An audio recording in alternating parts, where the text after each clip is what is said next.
Welcome to Chapter 2, Frozen in Time. I want you to think about your life as you know it right now. Think about your job. Think about your relationships. Think about your financial status, your health, your wealth, your hobbies, the house that you live in. As you're thinking about this and as you're reflecting on it, how does that make you feel? Now I want you to think about, what if your life was frozen in time, in this very moment, forever? Would you be happy? Would you feel truly excited every single morning when you wake up? Would you be happy and excited with your weight, with your partner, with your health, with your spiritual practice, with the food that you eat, with the home that you live in, and the size of your bank account? Most people would say no. Most people have several areas of their life that they'd love to fix, but they're really just not that bad enough for them to do anything about it yet. Now I get it. Change is scary, it's hard, it's messy, and really why fix something or change something that you can just kind of put up with a little bit less than? And why rock the boat when you can just simply continue to be uncomfortably comfortable? Why change? Well, I want us to look at a few types of change. There is welcomed change and unwelcome change. So unwelcome change is getting fired, getting kicked out of the house, having somebody ask for a divorce or having somebody break up with us, having a car accident, or getting a medical diagnosis that is a little bit scary, that you're just like, oh shit, now I absolutely have to make a change. These types of change, the unwelcome change, many times can cause us to feel victimized, and we feel as though life is really just shitty and our life has just been turned upside down. Whereas welcome change, this is when we quit a job for a better one. This is when we move to a new house. This is when we have a baby or we adopt one. It's these positive types of change that we welcome into our life. But the thing is that these can also have a toll on us, just like unwelcome change. It can feel scary, it can feel hard, it can feel messy. And so this welcome change, because it feels that way, we're like, shit. This unwelcome change, we almost run from. Remember in the last chapter, we were talking about chasing happiness. This is why, because even the welcome change can feel scary and hard. But it's through this change that you actually realize all these new things about yourself, and you can really start to appreciate how resilient you actually are. Now, because of the way our human brains are wired, we seek out routine, and we actually thrive more when we have structure in our life. And when we know what our day is going to look like and we know what to expect, that actually conserves energy and tricks us into thinking that we have control in our life, even for a moment.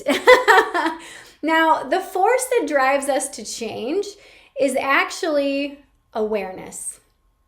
That's all it is. It's awareness.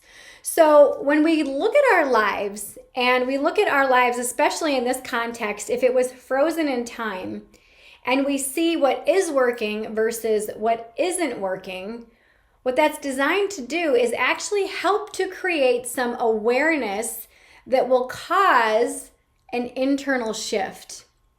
Now, the internal shift in awareness will then hopefully cause an external shift that results in you taking action. It's pretty cool, huh?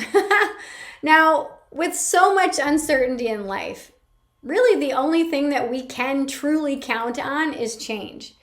Now, I get it. Change is scary as hell sometimes. It can be really fucking messy, and it can make us feel like our lives are truly turned upside down. But change is the only thing that we know will always take place, no matter what. So when we can embrace change and we allow ourselves to gracefully change with change, it's kind of redundant, but what happens is all of a sudden you start to usher the changes that you want in your life. It's so exciting. So let's look at nature.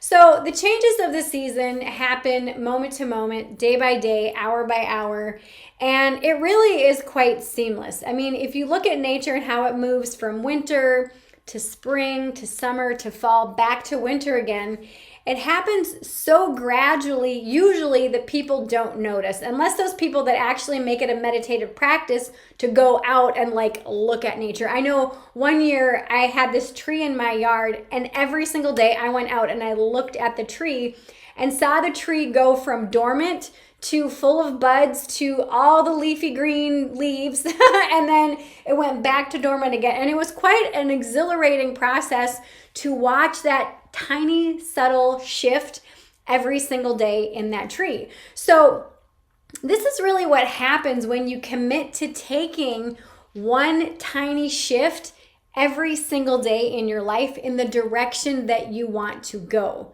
Now, I want you to think about when somebody climbs a mountain, okay? Like Mount Everest, because that's like one of the big things on the planet, like the big mountains on the planet that everybody's like, yeah, climb Mount Everest, woo, they don't climb it overnight, okay? They climb it one step at a time.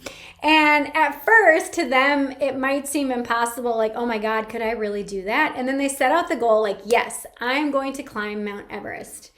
And they set off walking, and they're walking, and they're walking, and they're walking, and it might seem like that they're not getting anywhere. And that's the same for you, is it might not seem like you're getting anywhere when you just keep making these little shifts and shifts and shifts until you stop and say, okay, wait a minute, how far have I come? You turn back and look, and you are going to see that you have come so far. So I want you to think about that one thing that you identified from chapter 1, that one thing in your life that you would like to change. And I want you to think about and write down in your journal, what's one thing that you think that you could do, like one tiny little action that you think that you could take that will help move you closer to what it is or where it is that you want to go. It could be losing weight. It could be getting out of debt. It could be having a healthier relationship with your partner. It could be decluttering your house. Whatever it is that you're choosing, write down one action, one thing that you think will help get you there faster. Just one tiny action, not 20. Just what's one thing that you can do. Write that down, and when you're done writing that down, head on over to the next class. Remember, it only takes a small 1-degree shift to make magic happen and create a life you're excited about.